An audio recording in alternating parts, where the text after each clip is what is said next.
Você que acompanha as novidades do mercado de biogás, biometano e energia, ficou sabendo que em 2024 foi criada uma importante política pública para incentivar os combustíveis do futuro, dentre eles o biometano, certo?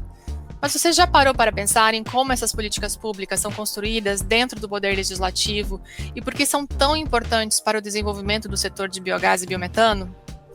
Para que uma política pública tenha impacto real, ela precisa de uma visão ampla e integrada das necessidades do país no longo prazo. E isso fica ainda mais evidente quando falamos de temas como transição energética e economia circular, que conectam setores diversos, como resíduos, cidades, indústria, agropecuária, energia, gás e transporte. Para entender melhor esse processo de criação de políticas públicas e discutir os desafios e oportunidades da transição energética no Brasil, recebemos hoje o deputado Arnaldo Jardim, um dos principais articuladores de políticas voltadas à sustentabilidade, energias renováveis e inovação no país. Eu sou Leidiane Ferronato Mariani e este é o podcast Amplum Biogás. Este episódio tem apoio da Ultragaz, que inova a oferecer biometano para a descarbonização das indústrias e contribui com a disseminação de conhecimento sobre biometano, somando energias junto à Amplum Biogás. Apoie você também essa iniciativa.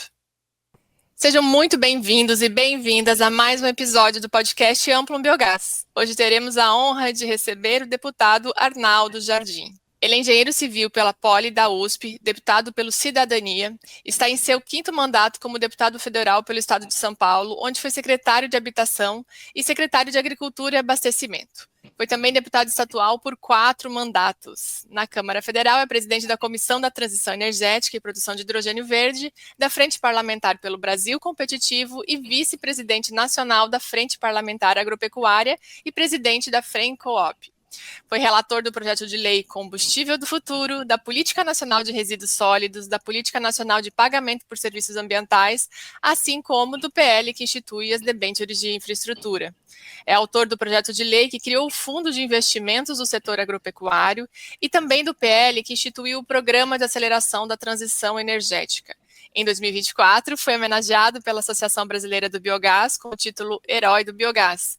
E também, em 2024, foi eleito pelo ranking dos políticos o melhor parlamentar do Brasil. Eu quero agradecer ao nosso convidado de hoje, Arnaldo Jardim, por estar aqui hoje compartilhando seu conhecimento e experiência no tema de transição energética e descarbonização. Obrigada pela sua presença. Muito obrigado, Leidiane. Eu estou muito feliz de estar aqui para conversar com você, para poder participar desse podcast, que é um sucesso. Você entrevistando, falando da vida, falando dos desafios, é inspiradora. Eu agradeço a você, a consultoria que você lidera, tão importante para o setor de biocombustíveis. Depois desse currículo tão extenso aí, detalhado, a minha responsabilidade aumenta, hein? Estou me preparando aqui para estar à altura disso. Uma alegria poder falar com você. Uma alegria é nossa, assim, uma honra com toda a sua história, seu trabalho árduo, né, de construção de políticas públicas para o meio ambiente, para a sustentabilidade, para as energias. Uma honra imensa a gente ter você aqui na Amplum Biogás hoje.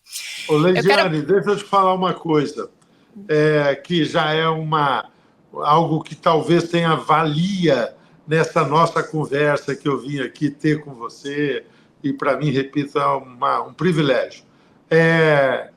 Todas essas legislações que você mencionou, debêntures de infraestrutura, nesse último ano só, debêntures de infraestrutura, marco regulatório do hidrogênio de baixo carbono, a aprovação do PATEM, que foi de minha autoria, e o combustível do futuro, além de tê-las aprovado, eu estou feliz, bato aqui na madeira, porque isso vai ser muito importante sempre para o país, creio eu, mas tem uma coisa que, para mim, é muito importante. Sabe o que é? Tê-las aprovado por consenso. Tê-las aprovada por uma ampla maioria. Praticamente não ter voto contrário. Nós estamos vivendo um período, Leidiane, e amigos que estão nos acompanhando aí, em que a polarização política está muito extremada. No Brasil e no mundo um pouco também, né? Notícias de posições cada vez mais sectárias, tendo responsabilidade. Então é tão legal para mim, eu fico contente, num mundo em que abundam adjetivos, e carecemos de substantivos por ter contribuído com essas medidas, que são legais, a gente depois sobre elas, se pudermos, vamos falar, mas ter tido um apoio amplo, as pessoas afastarem um pouco questões políticas partidárias, brigas, para poder se somar para isso. Isso foi muito legal nesses debates que nós fizemos. Não, parabéns, e acho que isso é um sinal de que a gente está num momento de consenso sobre a importância da sustentabilidade, da transição energética no Brasil, né? E aí, esse tema que a gente vai conversar agora, a gente vai falar um pouquinho mais sobre isso, mas fica claro, é um consenso, né, de toda a sociedade, né, que a gente precisa avançar nesse tema. Então, vamos lá para a nossa conversa. Deixa eu te perguntar, deixa eu te fazer mais um comentário. Estou aqui me assanhando, falando aqui com você, mas vamos lá. Você acabou de usar uma palavra que eu não havia usado, mas foi muito bacana. Você falou de consenso, né? Porque muitas vezes a gente procura o que nos divide. E você está dizendo, temos que procurar o que nos une.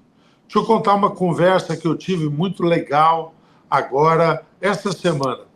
Foi com o Chair. Chair é quem vai ser o coordenador da COP30, embaixador André Corrêa do Lago. E eu fui estar com ele, tive uma ótima conversa com ele, porque daqui a pouco o mundo todo vai estar no Brasil. Exatamente. Nós vamos estar na prateleira do mundo. E como vamos nos apresentar? É lógico que nós temos que nos apresentar como um inteiro. Ninguém vai, tá certo, ocultar um olho meio enviesado que tem, tá certo? Ou um dente... Eu estou falando uma coisa meio ridícula para dizer o seguinte, a gente tem que ser o todo, com todas as nossas imperfeições, mas também com nossas virtudes. Então, nós temos que ainda resolver o problema de desmatamento. É real, tá certo? Mas, por outro lado, nós temos um agro que é sustentável. Nós temos uma legislação ambiental que é extremamente rigorosa. O Brasil a cumpre, poucos países no mundo, se houver algum, tá certo? Tem uma legislação com essa envergadura. E nós gostaríamos, por exemplo, que o Código Florestal fosse para o mundo inteiro. As mudanças climáticas estariam muito mais amenas do que são, porque teria mais cobertura vegetal. Então, você falou de consenso, falei do André Corrêa do Lago, porque eu fui a ele discutir e levei também o Pedro Lupion, presidente da FPA, para ter um diálogo, porque muitas vezes se diz que o agro é inimigo do meio ambiente, e eu acho que tem uma possibilidade de uma parceria e de uma sintonia muito acentuada para discutir consenso que o Brasil possa levar à COP. Tratar dos nossos problemas, eles existem, mas exaltar os nossos atributos, que são muito importantes. Acho que é uma coisa muito desafiadora para os próximos meses tratarmos e cuidarmos disso. Nos prepararmos para a COP, né? E aí, deputado, você trouxe um ponto agora que é a gente mostrar as nossas fortalezas, né, como país, não esconder nada, obviamente, mas mostrar os pontos que a gente já trabalhou, que a gente avançou, e um deles é biocombustíveis, né? E aí, eu queria conversar contigo, nosso principal foco do podcast é biometano, então vou puxar esse tema, mas vamos falar também de biocombustíveis de forma ampla, né? E então, recentemente, agora, em 2024, o setor de biogás e biometano recebeu uma injeção de ânimo com a aprovação da Lei Combustível do Futuro, né? Então, é um passo, né, conectando com o que a gente acabou de falar, um passo importante nessa preparação nossa para a COP, e essa lei foi de sua relatoria, né? Então ela prevê, entre outros pontos, para os ouvintes que não acompanharam, um mandato que obriga produtores e importadores de gás natural a adquirir biometano numa certa mistura por proporção à redução de emissões de carbono. Então, como que você acredita que esse mandato de compra, somado a outros incentivos que vêm sendo implementados, deputado, em nível federal e em nível estadual, podem alavancar o setor no curto prazo? Assim, o que ainda falta para deslanchar de vez esse setor? Olha, acreditar é muito importante. Você perguntou, o que você acredita, Arnaldo, que possa? E eu vou dizer, mas eu vou festejar uma outra coisa, Leidiane. Sabe o que é? Mais do que acreditar, é constatar. E é muito legal o que está acontecendo.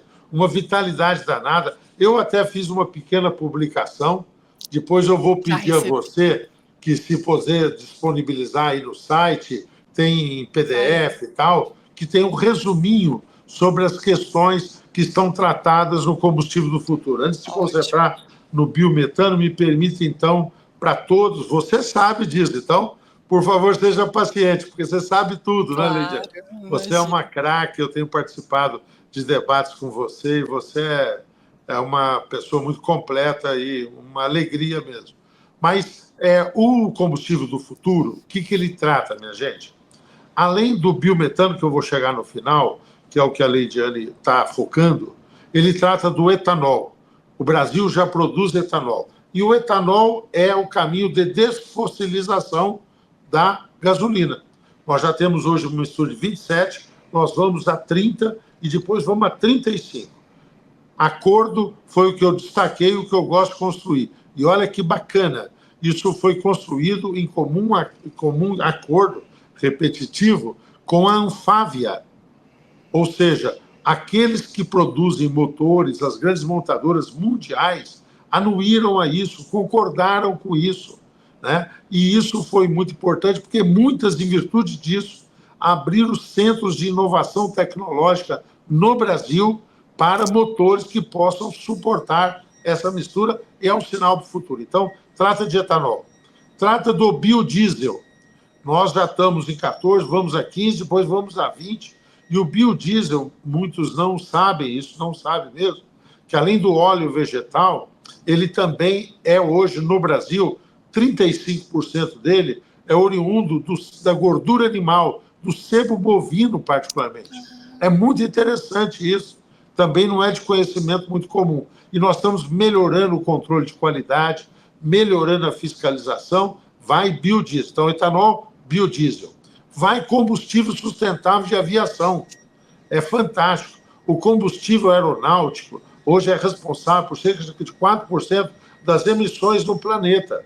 Quem de nós não viu aquele aplicativo tão legal que você olha e vê aqueles aviões no mundo todo, parece um enxame de abelhas, são aviões, né? É uma coisa até emocionante ver cada um deles, milhares de pessoas, toneladas, é um negócio muito impactante. Nas grandes metrópoles, então, esse percentual que no mundo é 4%, chega a 8%. É o que acontece em Nova York, lá o aeroporto LaGuardia, JFK, aqui em São Paulo, Cumbicas, Congonhas e muitos outros aeroportos de menor porte. Então, muito importante. Então, etanol, biodiesel, combustível sustentável de aviação. Trata do diesel verde, que virá. Trata de um princípio que é captura e estocagem de gás carbônico.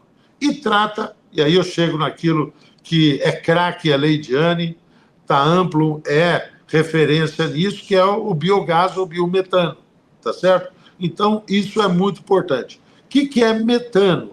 Metano, eu, engenheiro, sou louco por essas coisas químicas, CH4. O gás metano é muito mais impactante a questão ambiental, é muito mais causador do efeito cobertor, que é o que causa o aumento da temperatura na Terra, tá certo? Mudanças climáticas. Por isso que na Conferência do Clima de Glasgow, tá certo? Teve uma lá em Glasgow, tá certo? E lá foi assinado, paralelo ao acordo de redução de emissão de gases, de gases de efeito estufa, particularmente por metano, por ser muito mais impactante. Então, o metano é o grande vilão. E conter o metano e transformar ele naquilo que é um problema, numa oportunidade, é fantástico. Quando o projeto Combustível do Futuro estava tramitando, não tinha isso. Com apoio de entidades como a Biogás, outras entidades, com segmento, com profissionais, com consultores como você, nós conseguimos introduzir isso. Eu coloquei isso no projeto. Fiquei muito feliz de poder fazer isso, construir um amplo apoio. Houve resistências. Alguns setores industriais diziam que isso impactaria o preço do gás natural, que eu reconheço é alto já no Brasil, né? E nós alegamos aquilo que é verdadeiro. Primeiro, que não era tão impactante assim e que nós viveríamos, e estamos vivendo, a curva de aprendizado. Quando começou o etanol, eu já estava aí, você era menor de idade, viu, Leidiane? Tá certo? quando começou o etanol ser misturado, o etanol era mais caro que a gasolina. Hoje o etanol é bem mais barato do que a gasolina. Então, todo esse processo, quando ganha escala, quando você vai tendo avanços e otimizando produtividade, isso acontecerá também com o biometano. Eu não tenho dúvida disso, tá certo? Então, por conta disso, é que nós estabelecemos um mandato. Agora, a partir de 2027, 1%, depois vai para 2%, depois até chegar a 10%. A notícia mais recente e importante foi a consulta pública aberta pela Petrobras. A Petrobras já projetando que ela tem que, e ela é a maior hoje produtora e distribuidora de gás, distribuidora, não, na ponta são outras empresas, mas ela é a maior produtora, tá certo? Ela já fez consultas, abriu uma chamada para comprar biometano. Comprar sob a forma física ou comprar certificados que também, segundo o nosso projeto, podem ser emitidos e que, com isso, ela vai cumprir a meta de 1%. Todo mundo achava que era desafiador, que a produção poderia não ser suficiente. Você sabe disso tanto quanto eu. Você também fala, hein? Você não pergunta só que não, tá? Porque você tem muito a dizer, mas nós estamos felicíssimos. Por quê? Porque nós vamos cumprir com largueza essa meta e o biometano é uma realidade cada vez mais presente na matriz energética do país. E a gente tem um potencial imenso, né?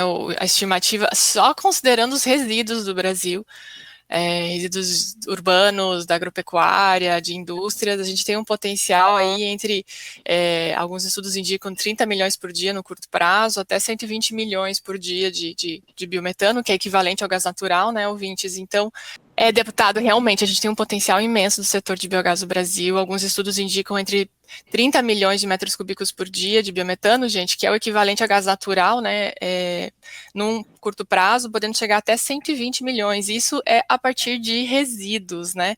A gente tem esse potencial imenso, não só também como substituição energética, mas como eu costumo falar, na destruição, na oxidação do metano que iria para a atmosfera no tratamento desses resíduos. Então, quando a gente está falando em biometano, a gente não está falando apenas um combustível renovável, mas a gente está falando na mitigação de emissão que já iria para a atmosfera no tratamento, na gestão desse resíduo. Então, realmente, foi uma iniciativa importantíssima inserir o biometano nessa lei, né, nessa política, deputado. Parabéns por toda a articulação sua e de todos os atores aí envolvidos, a Biogás e o setor privado. Então, porque acho que era necessário essa impulsão. A gente sabe que demanda várias outras políticas do lado de oferta, de logística, mas a gente sabe que essa política vai ser, acho que, um impulso importante, né? É nítido com a Petrobras agora trazendo a chamada, né?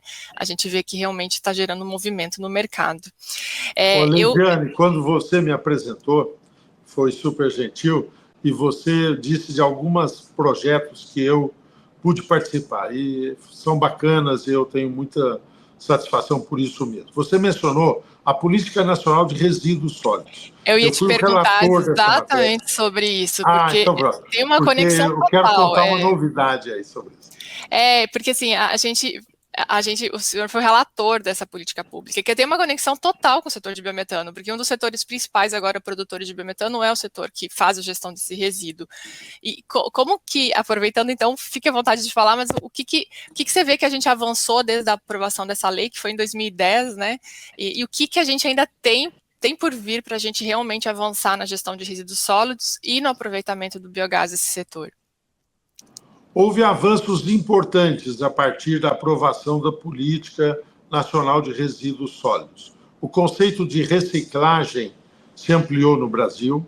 A coleta seletiva, num ritmo que eu ainda estou muito insatisfeito, precisava ser mais acelerado. A coleta seletiva, porque dá uma outra qualidade de destinação. O conceito de economia circular, esse parecia uma coisa esquisita. O que é economia circular? É uma bola, tá certo? As pessoas não sabiam direito o que era, e hoje ela está cada vez mais lato sensu sendo utilizado esse conceito. Nós tivemos acordos setoriais. É uma coisa muito importante. Há 2 semanas atrás, o Ministério do Meio Ambiente publicou que o nosso acordo setorial da recolha do plástico, não nos oceanos, infelizmente, que é um controle mais complicado, mas que aquilo que é PET, reciclagem de PET, nós estamos começando a cumprir metas. A partir da Política Nacional de Resíduos, nós estabelecemos o Planares, que é o Plano Nacional para metas para diferentes setores. Eu estou falando de vidro, eu estou falando de setor de embalagens e tal. Mas tinha uma coisa que foi uma grande vergonha, que é a existência de lixões, né, no Brasil. Quem de nós não viu aquela imagem deprimente, humilhante, degradante de uma criança com um cachorro do lado, no meio do lixo, catando alguma coisa? Quem de nós não vê cenas semelhantes a isso? Nós temos muito lixão no Brasil ainda, tá certo? Ou é uma determinação de erradicar os lixões. E aí o poder público incapaz de fazer isso, infelizmente. Tenho assistido a que o prazo que nós aprovamos original, volta e meia, é prorrogado. Alguém apresenta uma emenda na Câmara, eu chio de um lado, reclamo, proponho tal, mas acaba prevalecendo uma sensação, não está tendo, e é melhor fazer isso do que criminalizar todos os prefeitos e tal. Bem, por que você está dizendo isso, Arnaldo? Para festejar algumas coisas, reclamar de outras. Ok, tá certo? Mas é mais do que isso. Talvez o impulso, e eu confesso que eu não percebi muito isso, Leidiane. Quando eu defendi a questão do biometano, eu sabia que ia ajudar, mas eu estou impressionado como ajudou. Eu tive recentemente lá na Marca Ambiental em Vitória, fui lá assistir. Em São Paulo, em Caieiras, nós temos o terceiro maior aterro do mundo, tá certo? E eu fui lá ver produzir biometano, tá certo? E isso que nós estamos fazendo. A Abrema, que é uma entidade que reúne os gestores de resíduos sólidos, é presidida pelo Pedro Maranhão, que faz um belo trabalho. Eu o levei à Casa Civil, eles compilaram investimentos a partir da promulgação do combustível do futuro, que somam 8,5 bilhões de investimentos em aterros para produzir biometano. Olha, Leidiane, que coisa maravilhosa. Vai ter um anúncio formal, nós vamos fazer um ato agora. Estou falando aqui no seu podcast da Amplo, aqui em primeira mão, não foi passado ainda para a imprensa, veiculado. Vai ter um ato para anúncio desses investimentos no setor de resíduos para poder fazer. Então, acabou sendo, porque agregou valor, a mais formidável contribuição para acabar com o lixão. Porque, afora uma determinação ambiental, e até no caso de uma determinação de polícia, vamos chamar assim, tá certo? Você passou a ter um atrativo econômico, e aí o tal do dinheiro move vontades, tá certo? Ou constitui experiências e formaliza relações. Exatamente. Então, é muito importante. Essa receita que é colocada até na gestão de resíduos, quando se pensa em projetos de aterros, né, no sentido da gestão do resíduo, se coloca como receitas acessórias, né, a reciclagem o biogás. E essa receita passa a ser essencial para motivar a melhor gestão, ou iniciar uma gestão mais adequada, né? Só que a gente precisa passar, deputado, eu acredito, né, cumprindo a política que você foi relator em 2010, na lógica de hierarquia de resíduos, né? Então, o que vai para aterro é o que é rejeito. A gente deveria, sim, considerando o que é rejeito, ir para o aterro. E para isso a gente precisa ter antes a reciclagem também dos orgânicos, porque quando a gente fala de reciclagem, deputado, você também não costuma escutar bastante a gente falar de reciclagem de plástico, ou de vidro, ou de latinha, mas a gente também pode fazer reciclagem de orgânicos, produzindo biogás. Inclusive, né? Pode ter biodigestores, onde esses orgânicos puros, sem misturar, vão para biodigestores e depois produzem um biofertilizante para voltar para a agricultura, que é um tema que você trabalha muito também. A gente está com o Plano Nacional está em consulta pública, né, para a construção do Plano Nacional de Redução e Reciclagem de Resíduos Orgânicos Urbanos, isso tem uma conexão total com esse tema, né? Então, você vê a gente avançando nesse sentido também da reciclagem de orgânico no ponto de vista de compostagem, de produção de biogás, mas também desse fertilizante voltando para o campo. Super importante isso é a prática do conceito da economia circular. O planário que está em consulta pública, eu acho que ele precisa ser melhor equilibrado, sabe, Leidiane? Porque ele está focando toda a questão só com destinação à reciclagem, tá certo? No sentido de identificar fertilizantes orgânicos. E tem uma etapa que é a própria produção do biometano, que eu acho que deveria ser melhor contemplada, mais explicitamente colocada aí dentro do planário. Eu vou, inclusive, encaminhar nessa consulta pública que está sendo feita para esse plano, que é o Plano Nacional de Reciclagem de Orgânicos, né? Eu vou encaminhar algumas sugestões. Quando fui, você mencionou, secretário da Agricultura de São Paulo, nós estabelecemos aqui já regras para estímulo à compostagem e o uso desses procedimentos. Nós baixamos, na época, uma resolução aqui, isso implementou iniciativas muito legais. Dialoga também com o projeto que nós aprovamos na Câmara, isso aconteceu em outubro do ano passado, que é o programa de bioinsumos, para ampliar o uso do bio também no campo, né? Então, tudo isso são legislações que dialogam e vão se encaixando na busca de ter o conceito de economia circular e de sustentabilidade. Muito oportuno. Você percebe que público, né, ouvintes, a gente começa a falar de biogás, a gente não consegue falar só de energia, a gente precisa falar também de resíduos, e quando vê a gente já está no agronegócio, aí está na indústria, e isso é o reflexo total de economia circular, né, e não de algo linear em caixinhas, né. Como é o desafio de fazer política pública para isso? Com uma característica, Leidiane, que eu acho que nós estamos caminhando. Quando você conhece muito o setor elétrico, nós passamos modificações muito estruturantes. O setor elétrico está precisando até de uma reflexão de um novo marco regulatório. Nós tínhamos, por exemplo, aí bem vizinho de você, a nossa Itaipu. Itaipu chegou a corresponder, num determinado instante, só uma central hidroelétrica, que na época era a maior do mundo, hoje é a segunda maior do mundo, né? Itaipu é fantástico. Mas Itaipu chegou a ser 26%, 27% da energia do Brasil. Hoje ela diminuiu, hoje a participação é cerca de 7%, 8%, oscila um pouco, da energia do Brasil. E continua sendo muito importante. Por que eu estou mencionando isso? Porque nós tínhamos grandes polos geradores de energia. E hoje você tem a geração distribuída, ou seja, você tem a geração descentralizada. Veio muito isso com eólica, com solar que ganha dimensão nas propriedades, tá certo? E essa questão toda da própria produção do biometano, a escala e de inovação tecnológica que nós vamos enfrentar, eu acho que nós vamos ter muita autonomia local.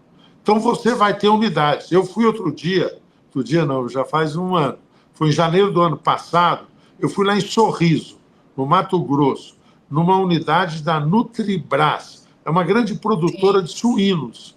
Tem uma coisa fantástica, uma coisa integrada. Eles produzem o que alimentam. É um negócio muito arrumado, muito bacana, tá certo? E eles produzem biogás lá. E o biometano lá é utilizado para gestão interna. Então, você vai ver cada vez mais, tá certo? Circuitos fechados também, autônomos de produção, sem necessidade de entrar numa rede mais unificada. E isso é tudo que nós queremos, né? Isso dá vitalidade, isso fortalece a economia local, isso dá essa força de inovação que eu acho que vai ganhar cada vez mais escala.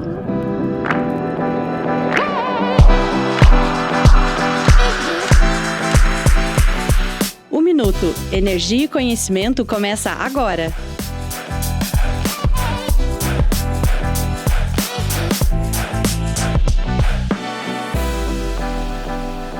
Oi, gente! O tema do nosso minuto de hoje é o índice GWP. O GWP vem da sigla Global Warming Potential, ou em português, Potencial de Aquecimento Global. Ele é definido pelo painel intergovernamental sobre mudanças climáticas da sigla em inglês IPCC como índice que mede a força radiativa resultante da emissão de uma unidade de massa de uma determinada substância acumulada ao longo de um horizonte de tempo escolhido em relação à substância de referência, que é o dióxido de carbono, o CO2. Sabe quando dizem que o metano é 28 ou 29 vezes mais poluente que o CO2? Esse valor se refere justamente ao índice GWP. Os valores do GWP para diversos gases de efeito estufa são publicados nos relatórios conhecidos como Assessment Reports, os ARs, que passam por revisões periódicas conduzidas pelos grupos de trabalho do painel. Assim, com esses valores, é possível compreender o impacto das emissões de gases de efeito estufa e embasar estratégias e políticas de combate às mudanças climáticas. De acordo com o AR6, o relatório mais recente do IPCC, para um horizonte de 100 anos, o metano de origem fóssil tem valor GWP de 29,8 e o óxido nitroso, outro gás com alto potencial de aquecimento global, possui GWP de 273.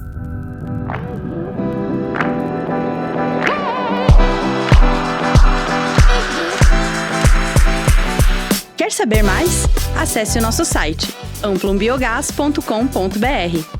O Minuto Energia e Conhecimento foi oferecido pela Ultragaz.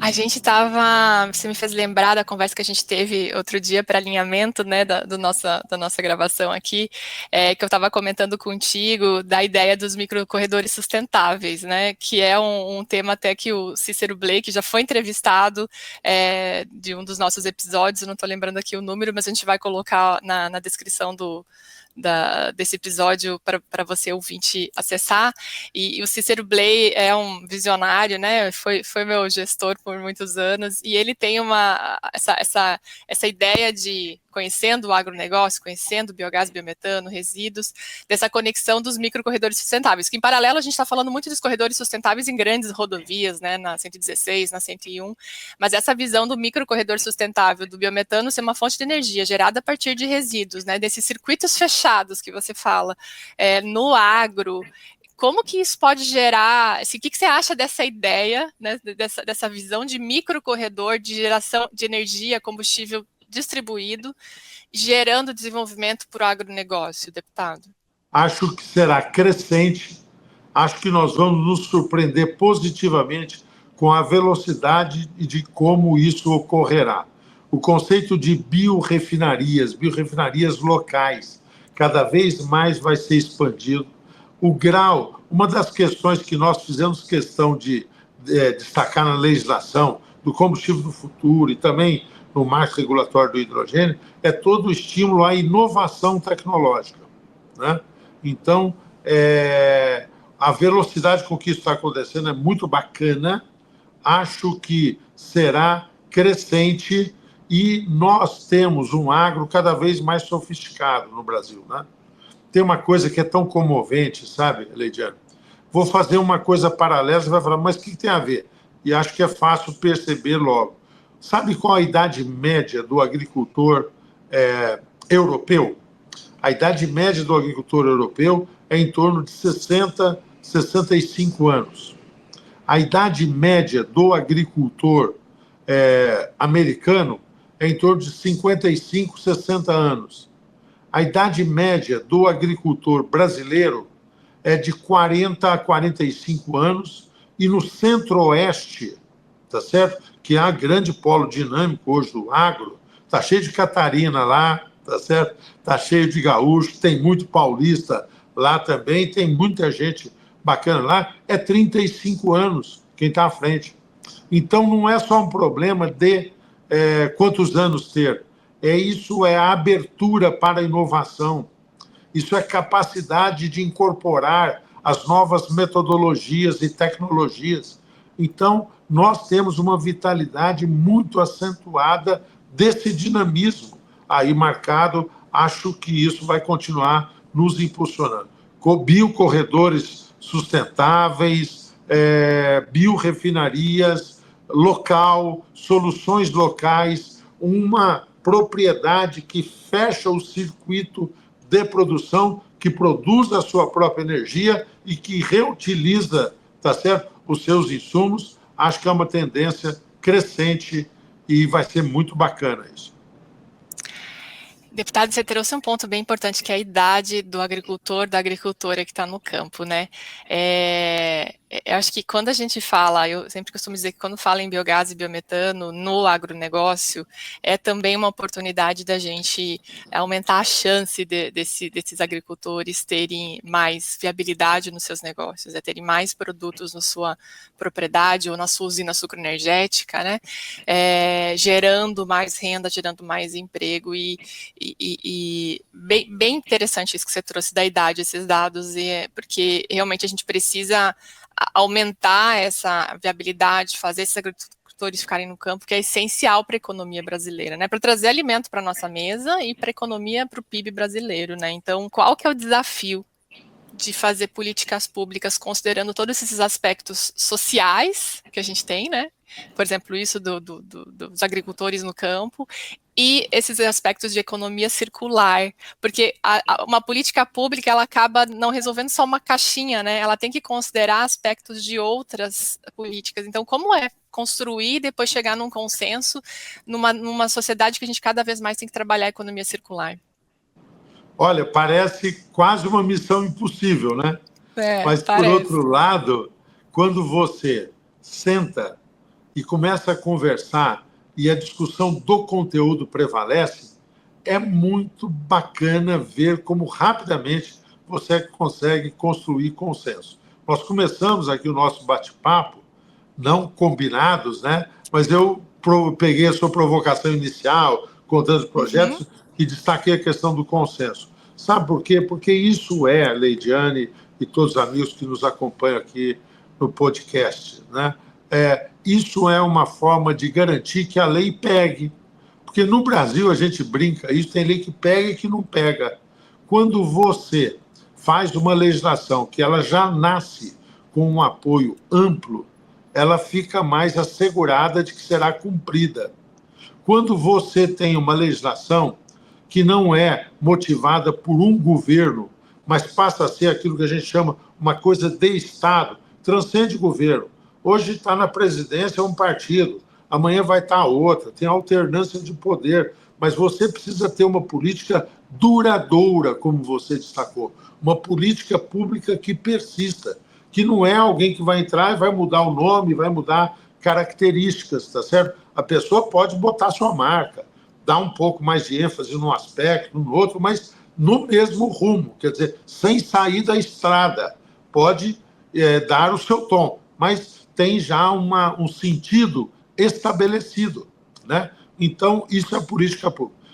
Na questão ainda da legislação, quando eu comecei a preparar o combustível do futuro, estava andando ao mesmo tempo na Câmara um projeto que era a Nova Indústria Brasil. Então, é um projeto que foi apresentado pelo governo, foi aprovado, que estabelece premissas para retomar a força da indústria no Brasil, um processo de, vamos chamar assim, de reindustrialização. Tinha que dialogar com o combustível do futuro. Quando eu estava relatando o combustível do futuro, tinha um projeto Mover, que é o novo regime automotivo do Brasil. Nós tivemos um programa automotivo na década anterior, chamado Inovar Auto. Agora estamos encerrando o Rota 2030 e vai ter um novo programa, chama-se Mover, tá certo? Todo um programa de atualização tecnológica e de rumo para a indústria automobilística. Tinha que dialogar com o combustível do futuro, tá certo? Nós fizemos o combustível do futuro e estava se estabelecendo a legislação sobre o mercado de carbono. Como é que isso pode ter uma aproximação? Então, aí já foi uma engenharia e foi legal. Mas, tá certo, você fazer isso sintonizado. Mas, até minha formação de engenheiro, gosto isso de ver eu ia te perguntar, se isso ajuda. Isso ajuda demais, demais. Ajuda na forma de raciocínio. Ajuda porque é todo deputado que pega tabela, sabe ler tabela. Eu sou apaixonado por isso, gosto, vibro com isso, sabe? Vibro com a questão do conhecimento. Eu tenho filhos e talvez a coisa que eu mais repita para eles, Ediane, é o seguinte: sejam curiosos, né? Eu falo isso muito para eles. Sejam curiosos. Ser curioso, para mim, e eu tento também praticar isso, é meio uma condição de vida, sabe? Estar constantemente aprendendo. Tá, olha, aconteceu isso, mas por quê? Deixa eu entender. Está acontecendo uma novidade, não sei em que local no planeta lá. Deixa eu tentar me atualizar, ver isso, como é que pode usar essas ferramentas tão fantásticas que o mundo está oferecendo, né? Voltando, senão decolamos aqui. Né? Eu vibro com a questão da legislação, então nós constituímos, Leidiane, uma instância que é Monitor Energia do Futuro. Né? O que lá eu estou organizando e estamos fazendo? Nós estamos acompanhando toda a regulamentação da lei, porque saem decretos, tem tido audiências públicas, tem tido portarias atinentes ao tema. Então, dou notícias. Dou notícias de negócios. Uma determinada empresa, eu fui à Bahia a semana passada, aliás, foi uma tour no Nordeste maravilhosa. Não consegui ir na praia nenhuma vez, mas, tá certo, eu tive na Bahia, tive em Alagoas e tive em Paraíba. Ó, que sacrifício, passar por aí, não ir na praia, não tomar uma caipirinha, mas vou voltar. Hein? Tá certo? Combinei lá e vamos fazer. Mas, precisa voltar, é. Eu vou voltar. Mas lá na Bahia, eu vi o fundo Mubadala, a Selen, fazendo um projeto plantio de 140 mil hectares. É uma área enorme. 140 mil hectares plantando macaúba, tá certo? Áreas degradadas, então tem um efeito ambiental fantástico para produzir SAF, combustível sustentável de aviação.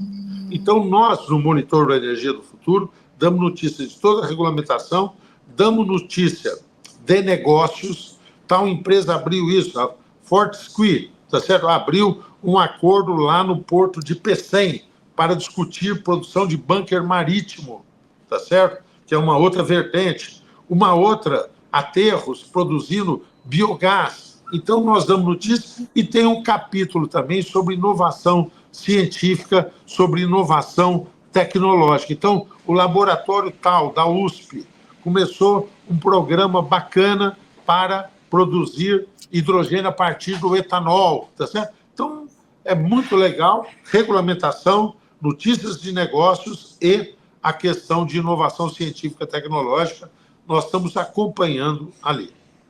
Ótimo.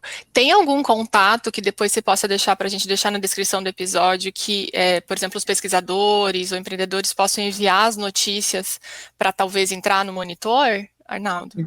Então, Monitor Energia do Futuro. É um site e é também um espaço Instagram. Pode enviar para lá. Mas eu vou lhes dar depois o telefone e o e-mail do Alexandre Levorati, que é o coordenador desse programa ali, lhe passa, e você pode até, aí com o auxílio da equipe da Renatinha, aí botar na legenda aí para que todos possam acompanhar. Ótimo, Rê, depois você coloca a gente coloca o e-mail e aí os ouvintes podem enviar as iniciativas para a gente ir mapeando, mostrando o desenvolvimento do setor como um todo no Brasil inteiro. Me dá um minutinho, porque eu preciso, deputado, sugerir para os ouvintes que depois dessa conversa, eles escutem o episódio 30 do podcast Ando por um Biogás, em que a Vanice Nakano entrevistou o Thiago Nascimento, nosso professor do curso de aterros sanitários, falou sobre resíduos sólidos urbanos, um tema que a gente está conversando aqui com o deputado, e também sugeriu o episódio 16, que foi sobre resíduos sólidos e economia circular, que a entrevistada foi a Gabriela Otero, do Pacto Global. Então, a gente deixa essas duas sugestões para você seguir esse aprofundamento. Tem vários outros episódios aqui que têm relação com o que a gente está conversando, então continua escutando a gente, curte aí no Spotify, no YouTube, para você receber as novidades. Deputado, deixa ir para o próximo tema aqui da nossa conversa. O senhor foi homenageado como herói do biogás em 2024, né, pela iniciativa da Biogás, e foi incrível no evento, no fórum, essa premiação, essa homenagem. Você tem, assim, qual que, na tua opinião, são as próximas batalhas para o mercado de biogás e biometano do Brasil? Primeiro, nós vamos ter um desafio muito grande ainda de logística, de conexão, né? A tendência é que o setor agro ganhe muita velocidade na produção do biogás, biometano. Em São Paulo, a primeira utilização dessa produção, a partir da força que tem o setor sucroenergético em São Paulo, as usinas de cana, tá certo? Produzindo etanol, produzindo energia, por uma disposição interna nas indústrias para poder substituir, usando o biometano, substituir o diesel. Bem importante. Certo? Nós estamos fazendo uma coisa muito combinada. Eu quero agradecer a sensibilidade de empresas como a Scania e outras tal, que estão num processo muito também rápido de buscar a evolução tecnológica dos seus motores movidos a biogás e biometano, né? Nós temos uma conexão crescente entre granjas de suínos e de aves, aí em Santa Catarina, no Paraná, experiências muito bem sucedidas disso já, e eu acho que isso vai se ampliar de uma forma muito significativa. Isso vai impor a necessidade do escoamento. E, quando alguns temiam isso, nós discutimos no projeto, nós dizíamos que a própria dinâmica econômica responderia por isso. Aqui em São Paulo, as distribuidoras de gás natural, com gás, Necta e outras, Necta particularmente, que está no nosso interior de São Paulo aqui, no seu plano de expansão, revisão tarifária, já concentraram investimentos nesse sentido. Então, acho que a logística está respondendo por isso, embora tenha essa autonomia de unidades. A dinâmica de aterros é ainda mais veloz, porque os maiores aterros estão próximos dos grandes centros urbanos. Exato. E próximos, portanto, do consumo. Então, aí a equação fecha com muito mais velocidade e o escoamento fica muito ok no que diz respeito a isso. Nós temos que ter alguns detalhes ainda para normatizar a injeção do biometano nos gasodutos. Então, tem alguns detalhes ainda de operação que vão ter que ser aperfeiçoados. Mas estou achando que nós precisamos de ter um esforço a mais. Aí vale não só para a questão do biometano, mas de uma forma geral, Lidiane. Eu quero começar uma campanha mais organizada para fortalecer as agências reguladoras e, particularmente, para fortalecer a ANP. Nós não podemos continuar a dar mais atribuições e com o mesmo quadro de pessoal. Nós não podemos continuar a dar mais responsabilidades e com os mesmos recursos. Nós precisamos fortalecer as agências reguladoras e, no nosso caso, particularmente, é a ANP. Esse ponto das agências reguladoras acho que é essencial. Eu venho falando, quando tenho oportunidade em eventos, né, muitas pessoas do setor falam, e quando a gente fala, a ANP é essencial, que recebeu muitas novas atribuições, né, então precisa esse fortalecimento para ter uma capacidade de regular e garantir o atendimento, né, o cumprimento da sua missão, que é garantir que todos os consumidores sejam beneficiados, né, não sejam prejudicados nesse processo, garantir que que o investimento privado aconteça, né, porque para movimentar, e as estaduais também, porque quando a gente fala e aí, obviamente, né, depende de cada estado, mas quando a gente fala em biogás, biometano, resíduos sólidos, muito dessas decisões estão num nível estadual para serem tomadas, e esse fortalecimento das agências estaduais e também a conexão das agências estaduais com as federais, por esse desafio, né, de uma parte da regulação de gasodutos ser no nível estadual, outra parte ser no nível federal. Então, eu concordo plenamente contigo que é essencial essa conexão mais forte entre as agências. E eu queria assim, também adicionar sobre a questão de logística que você trouxe, achei interessante, né, você puxou, a gente falou de demanda com mandato, a gente falou de oferta, e agora a gente fala do outro desafio, que é exatamente o que eu coloco, que é oferta, demanda e logística. E a logística, além de a gente olhar gasoduto, eu acho que é importante a gente também olhar, a gente não tem uma rede de gasoduto tão extensa no Brasil, e essa rede também não vai se expandir tão rapidamente na velocidade que a gente precisa. Então, a gente olhar essa integração de modais, né, dos modais rodoviários com os modais de gasodutos, né, dutoviários, para a gente integrar isso e garantir essa expansão de infraestrutura no Brasil, acho que é importante. E isso me lembra a lei das debêntures, né, que foi aprovada recentemente. Tem relação a lei das debêntures com essa questão de logística, de fortalecimento de infraestrutura?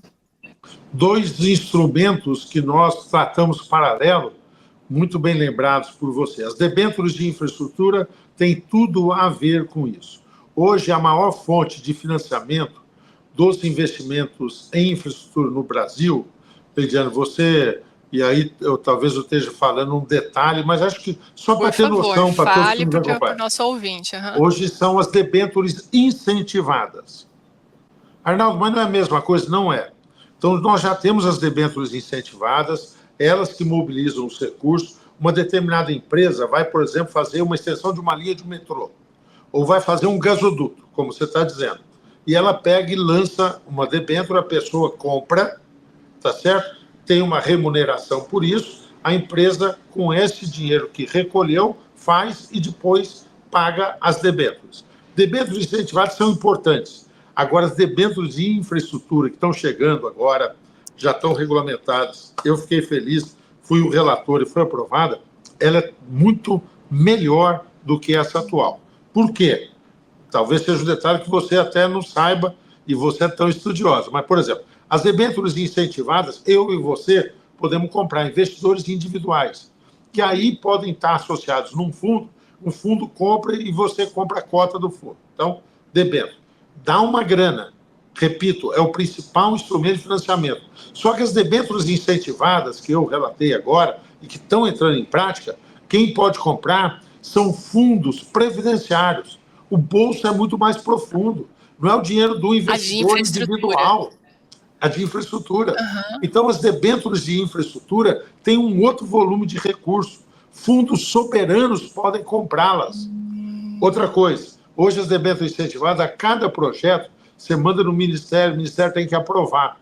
Nós, nas debêntures, invertemos. Nós fizemos uma pré-aprovação, definimos segmentos, já saiu uma portaria do governo detalhando isso. Eu acompanhei toda essa portaria, tá certo? Passei implementado dentro daquele espírito de fazer a lei, ok, mas fazer a lei e colocá-la na prática, estar atento a isso, e já tem setores que estão identificados. Então, você pode aprovar.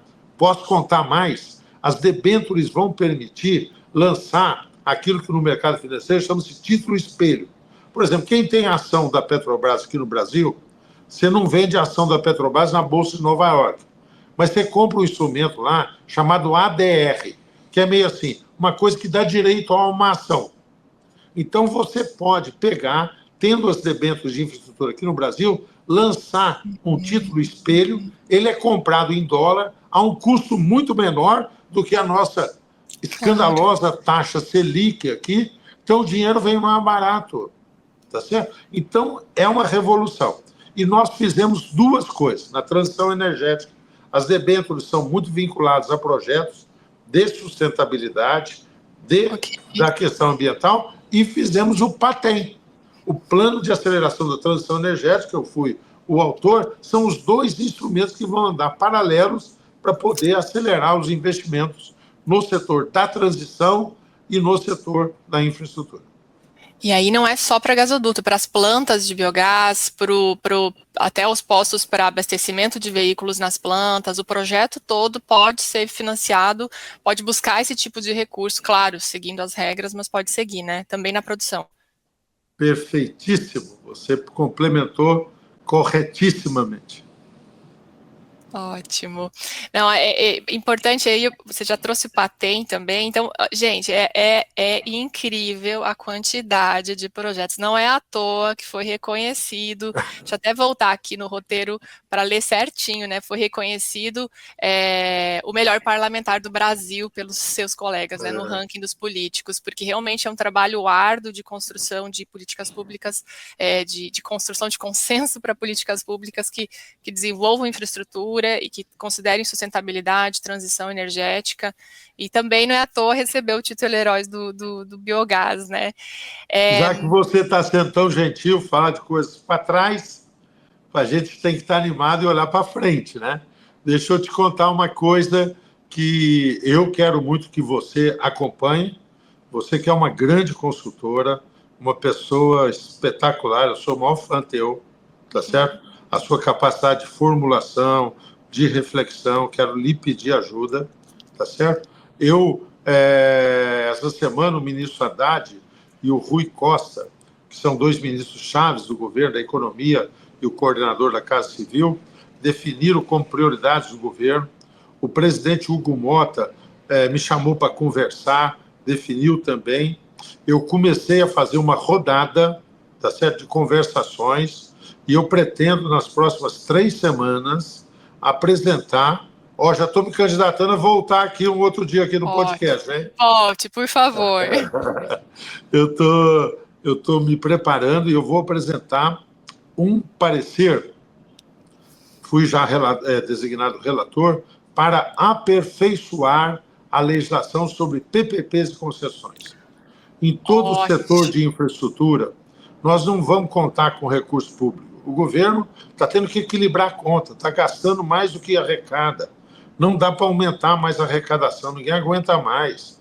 O governo precisa ter eficiência no seu gasto, cortar gastos, tá certo? E ter equilíbrio. Mas dinheiro para investimento vai ter muito pouco.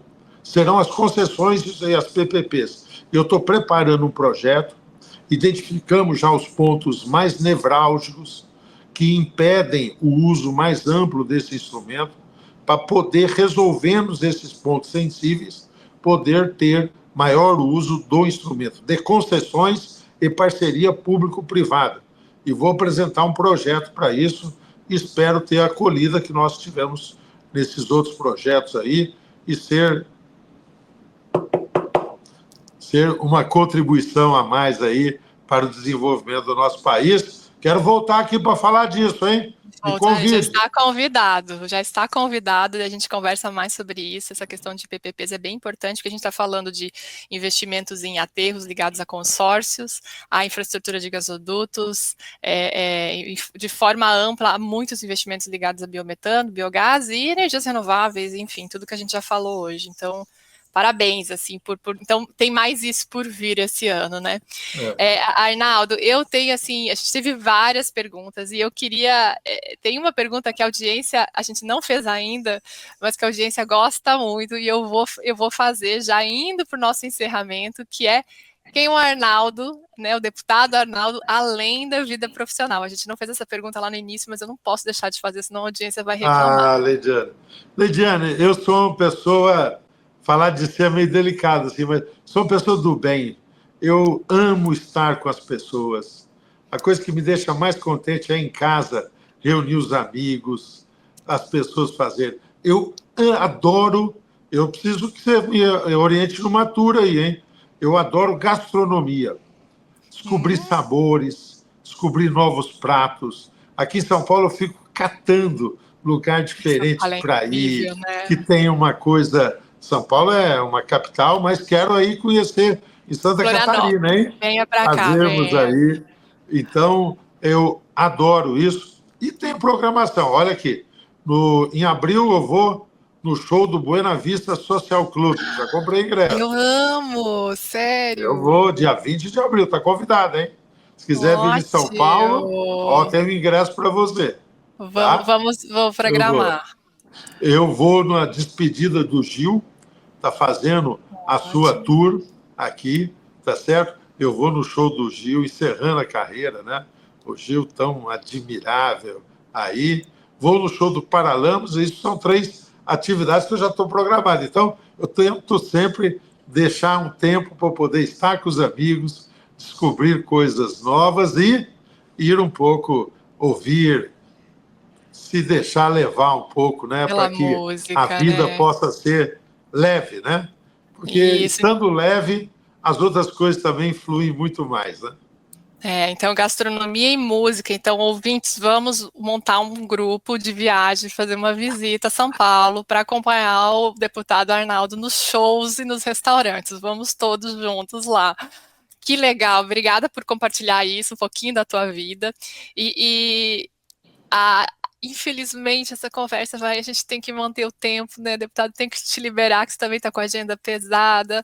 Mas eu queria te pedir uma mensagem final, e já nessa mensagem final, você colocar uma recomendação que você deixe de um livro, de um podcast, de um evento, de um filme, de algo que te tocou, não só a vida profissional, mas também na vida pessoal.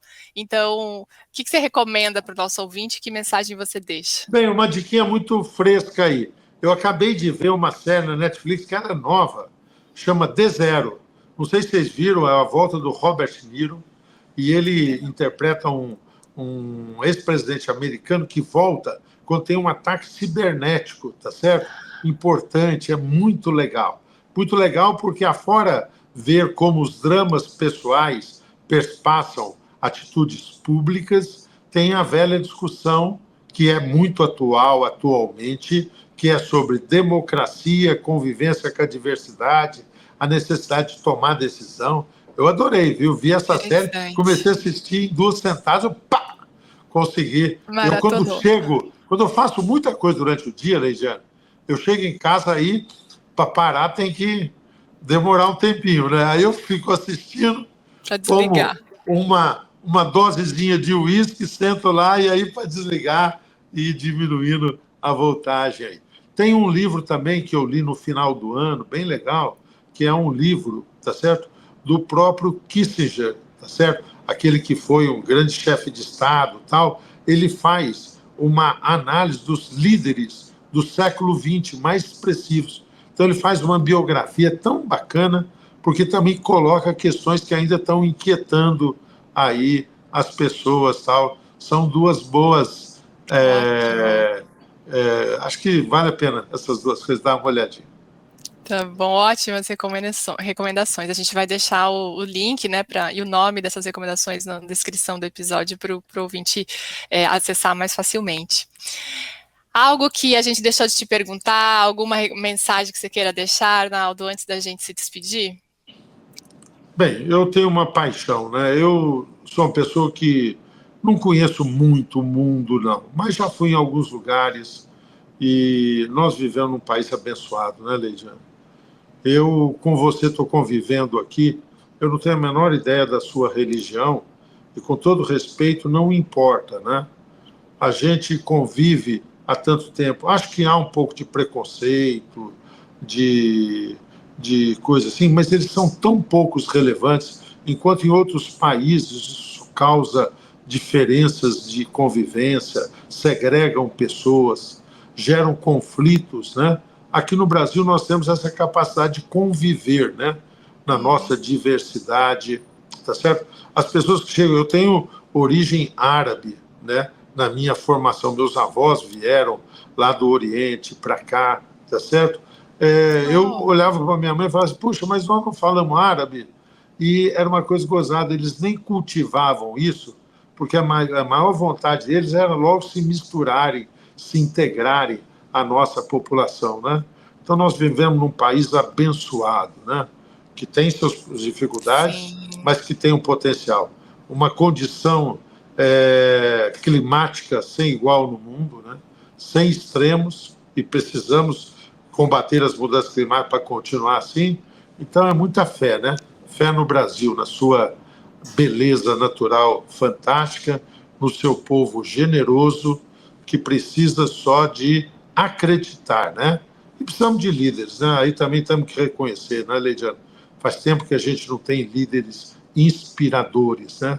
Que façam não da divergência a sua forma de se afirmar, mas na construção de uma esperança do país, de símbolos, né? De protagonismo que possam realmente encarnar isso e seguir adiante. Fé no Brasil! Fé no Brasil. Obrigada por trazer essa esperança. A gente precisa acreditar, né? A gente precisa acreditar que é possível a gente mudar, a gente se desenvolver, independente de partido político, de religião, de opiniões, a gente precisa encontrar mais consensos e ter mais, concordo, cada vez mais líderes que acreditem na mudança, né? Não é à toa a gente estar aqui com esse podcast, trabalhando, porque a gente acredita que é possível fazer um país, uma nação, uma sociedade melhor no planeta todo, e obrigada por nos inspirar, me inspirou muito, espero que tenha inspirado também os ouvintes, de trazer a sua visão de engenheiro, de legisladora há tanto tempo, construindo aí mudança. Muito, muito obrigada, deputado. Um abraço muito grande, foi uma alegria imensa, voou o tempo, estamos falando há 1 hora aqui, e foi muito agradável. Um abraço a você, Leidiane, além de afeto pessoal, tá certo? Meu respeito à profissional extraordinária que você é, a liderança dessa consultoria tão expressiva. E muito obrigado a vocês que tiveram a paciência de ficar conosco aí. Mande depois suas observações, vou ficar muito feliz. Um grande abraço.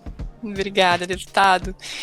E a você, ouvinte, muito obrigado por sua audiência. Ficaremos felizes em receber sua opinião, né, como o deputado falou, perguntas sobre o episódio, assim como sugestão de pautas e de profissionais. O nosso e-mail é contato@amplumbiogás.com.br.